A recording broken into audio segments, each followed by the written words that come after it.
Olá, nesse vídeo eu vou falar sobre microserviços e como esse tipo de padrão de projeto pode ajudar você a desacoplar sua aplicação. A primeira etapa da extração de um módulo é definir uma interface de granulação grossa entre o módulo e o monolítico.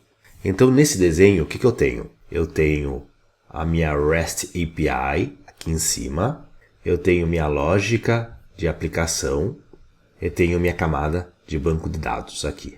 É mais provável que seja uma API bidirecional, pois o monolítico precisará de dados pertencentes aos serviços e vice-versa. Aqui eu tenho minha camada de lógica de negócio e aqui eu vou começar a pensar em separar esse meu monolítico, que hoje é apenas um conjunto de APIs, em vários microserviços. Então aqui estou falando do módulo X, Y e Z. Muitas vezes é um desafio implementar a API devido às dependências emaranhadas e padrões de interação refinado entre os módulos e o restante do monolítico. A lógica de negócio implementada usando um padrão de modelo de domínio, ou seja, o Domain Model Pattern, o padrão de modelo de domínio, é especialmente desafiadora para refactorar devido às inúmeras associações entre classes de modelo e domínio. Muitas vezes você precisa fazer alterações significativas no código para quebrar essas dependências. O diagrama a seguir mostra como podemos fazer essa refatoração, ou seja, começar a pensar nesse meu módulo monolítico, mudando ele para serviços.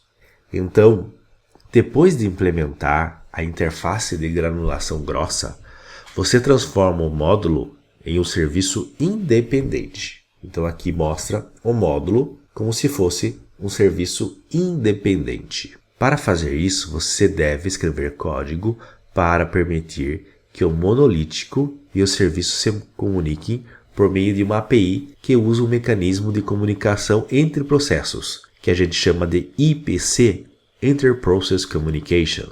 O diagrama a seguir mostra a arquitetura antes e durante a refactoração, ou seja, a mudança de um aplicativo monolítico, MVC, para um aplicativo em microserviços. Nesse exemplo, o módulo Z é o módulo candidato a ser extraído. Seus componentes usados pelo módulo X, ele usa o módulo Y também. A primeira etapa de refactoração é permitir que um par de APIs de granulação grossa. A primeira interface é uma interface de entrada usada pelo módulo X para chamar o módulo Z. A segunda é uma interface de saída usada pelo módulo Z para chamar o módulo Y.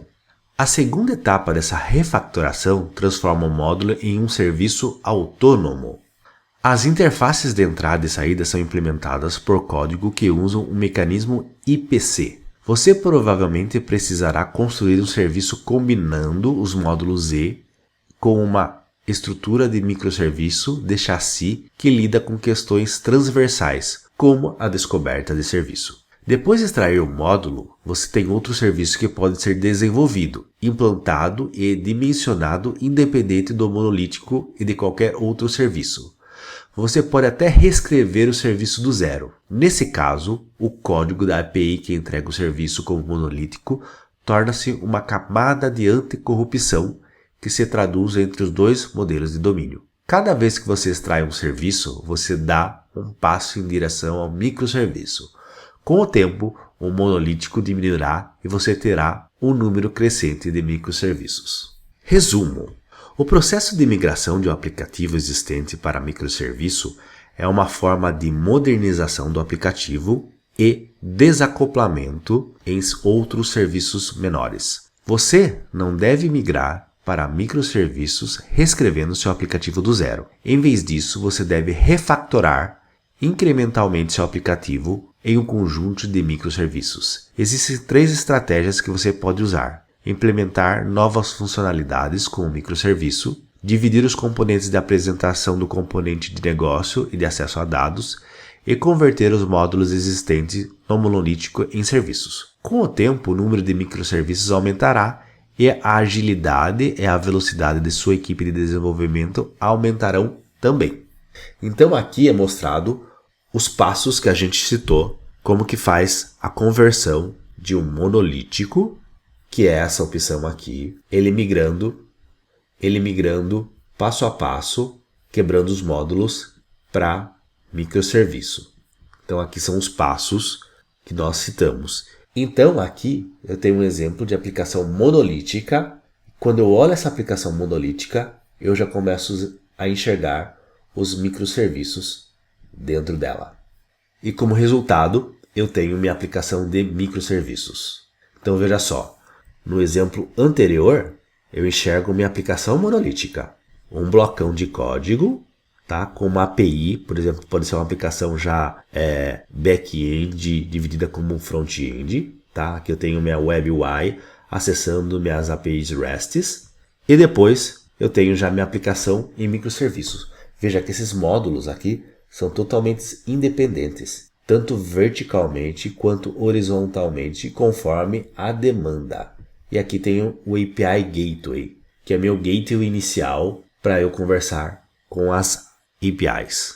Um ponto importante quando a gente fala sobre microserviços é entender que o padrão de microserviços, ou seja, a arquitetura de microserviços, impacta significativamente o relacionamento entre o aplicativo e o banco de dados.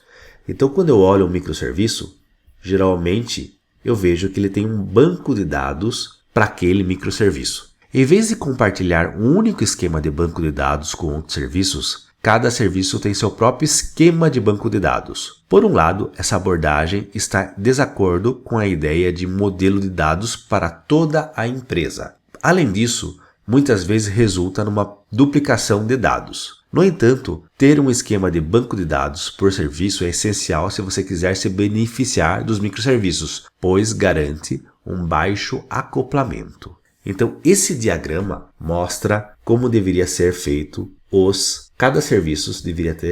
cada microserviço deveria ter seu banco de dados totalmente independente. Se gostou desse vídeo, se inscreva nesse canal e clique em gostei para receber mais vídeos como este. Ative o sininho para receber notificações quando um novo vídeo aparecer no canal. Se inscrever, dar um like e comentar no vídeo é muito importante para eu saber se devo fazer mais vídeos como este. Seu feedback é essencial para eu entender se estamos no caminho certo na construção desses vídeos. Obrigado!